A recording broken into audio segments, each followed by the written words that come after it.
Congrats, Mrs. Lalaki po. Ako ang daddy mo. Isang malagim na araw sa kasaysayan. Sino sa tingin niyo ang may kakayahang gumawa ng bombang kayang magpabagsak ng buong bahay? Kung ganun, umatake rin tayo. Delikado ba ang lakad na yan? Huwag kang mag-alala. Babalik ako sa piling mo ano bang mangyari. Nagdesisyon na mga gabinete. Papasukin niyo ang syudad ng Pyongyang para itumba ang 30 general ng North Korean Army. Ayaw ng presidente na gumamit tayo ng ibang pwersa. Paano ang mga sundalo natin pumunta ron natin sinugal ang buhay? Hoy! Ano ba? Kami ito! Ikaw na bahala sa mag-ina ko.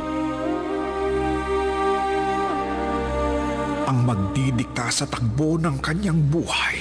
Ang baby ko! Hindi! Hindi!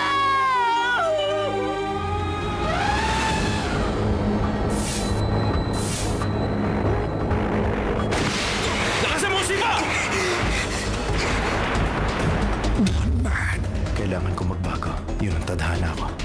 one mission. Ipaghiganti mo kaming dalawa ng iyong ama. Ipapakita ko lang sa kanila na mahirap ang mabuhay kaysa mamatay. 3 rules.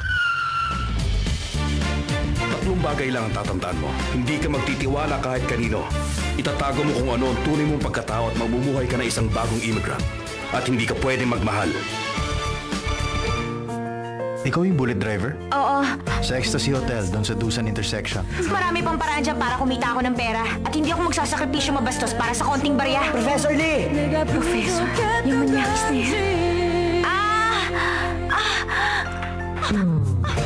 Kahit na mayabang kang magsalita, naiisip ko na masama talaga ugali mo. Pero kapag bumiti ka na, napapangiti rin ako. 2012. The biggest and most expensive Korean drama is finally here.